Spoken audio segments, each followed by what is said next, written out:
dina am fu mu ñëw mu wax ko léegi nag lan moo waral le 8 novembre bëri na expliqué naa ci tuuti parce que il y a un délitement dans ce qu'on appelle la massification ak le travail du parti tey jii maa ngi waxtaanoon ak sama benn xarit occasion la mu tudd muy Abbas Barrow bu Paris Abbas dafa ma ne pourquoi pour la communication wax ñu le 8 novembre pourquoi Ousmane Sonko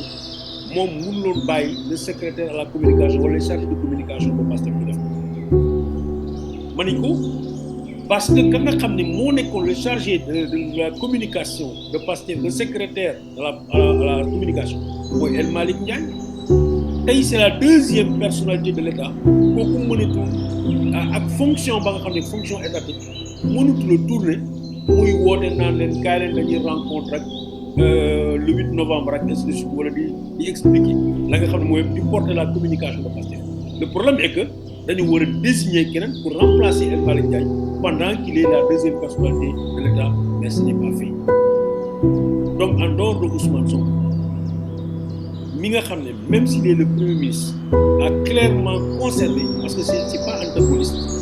la nga xam ne mooy poste président de Pastef moo mën a wax Pastef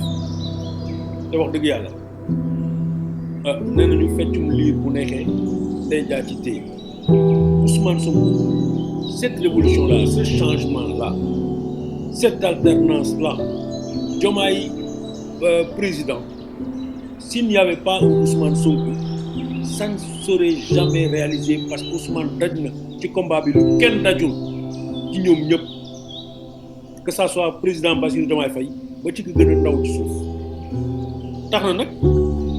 la nga xam ne moom la ñenn ñi di porté tey naan leen wuy trahir nañ ko wuy Ousmane wax na gars yi dañ ma bëgg a pousser c'est pas vrai personne ne peut le pousser à la démission parce que projet bi moom la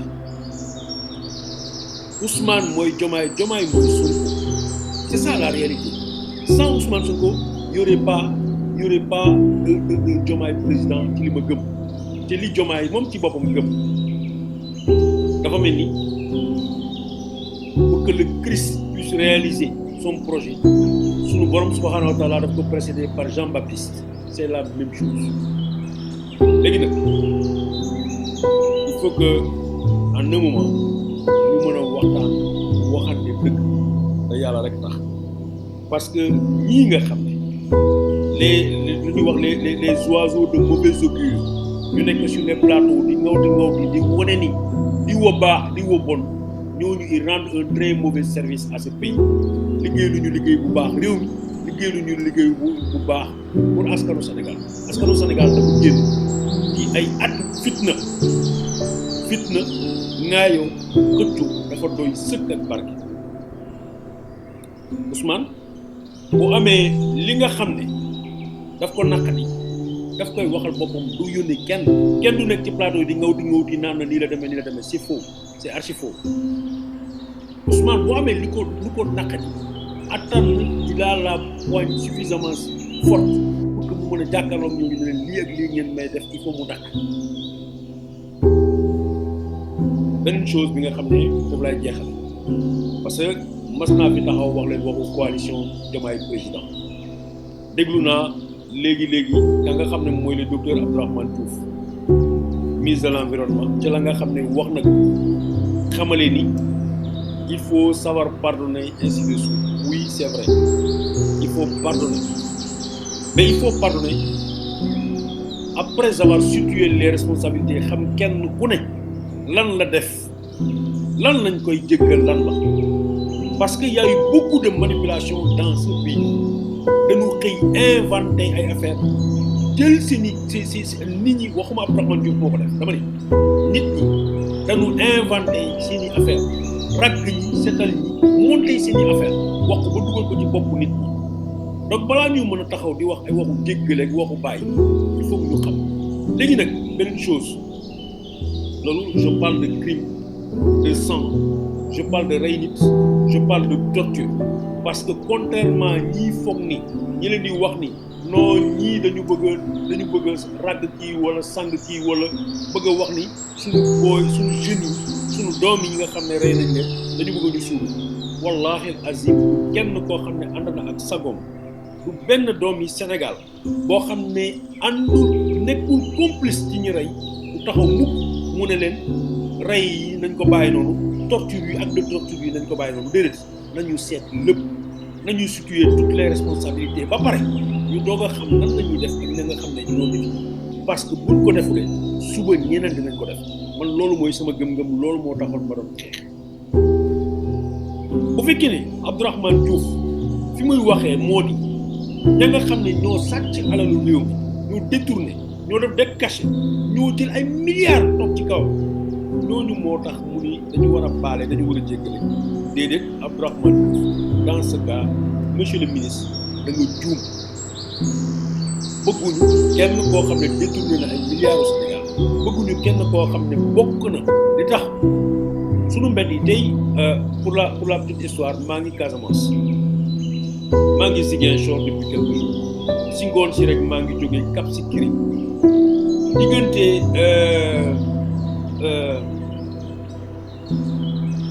ça veut dire ci ay portions yu ndaw yu moins d'1 kilomètre mën nga ci def 30 minutes ndax ay nids de boue ndax ay pax ndax ay yoo xam ne lu yàq oto yoo xam ne kenn mënu ci daw maa ngi koy wax ci diggante Cap Skirring mais mu mun ko wax feneen ak feneen parce que dañu génnee ay milliards jox ay nit ñu dañuy defar ay tali ñu defar tali boo xam ne 3 centimètres sa goudron bi defu ko matul 3 centimètres pont diggante Ñambalang pont Ñambalang ak keroog ngay Ñambalang wala ngay jógee Ñambalang ba yegg Oussouye yooyu ay nit ñoo sàcc suñuy xaalis ay nit ñoo jël alal ñu ne dañuy def ay travaux ñu jël xaalis ñu toog ci kawam loolu docteur Abdourahmane Diouf mënuñu ko baale mënuñu baale ay milliards ya nga xam ne ay nit dañ ko détourné ci ay ellipse project international wala yu mel noonu ak yu mel noonu kenn mënu cee baale loolu c'est des promesses fermes faites par ce régime là pour que ñu mën a ànd sama classe yi ak ñeneen ñu mën a ànd ak moom ba tey moo taxaw bu fekkee ni ku mën a baale loolu wala ku mën a joxe promesse su baale loolu pour yéen kooku mooy ku baax da ngeen bëgg a dugal loolu ci bopp président Diomaye Faye c'est que vous lui rendez un très mauvais service mais deuxièmement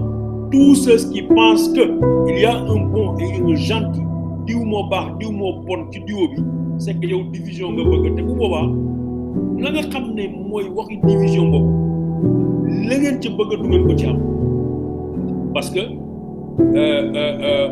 man président Diomaye Faye waxtaanuma ak moom bi mu nekkee président de la République au tout début déggante naa ak moom ba tey musuma ko gis musuma ko dégg mais maa ngi wax ak ay nit ñoo xam ne ñu ko jege ñoo xam ne gëm naa ni ñoom seen gis-gis ak seen xalaat bokkul ak la tappalekat yi bëgg mooy tout sauf Sonko nañu fexe sax quitte à ce que ñu def tout pour que ñu dooleel APR ak PS ak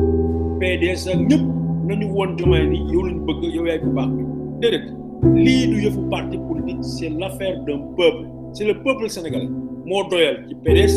moo doyal ci PS moo doyal ci Awalé moo doyal ci RND moo doyal ci PIT moo ne dama bëgg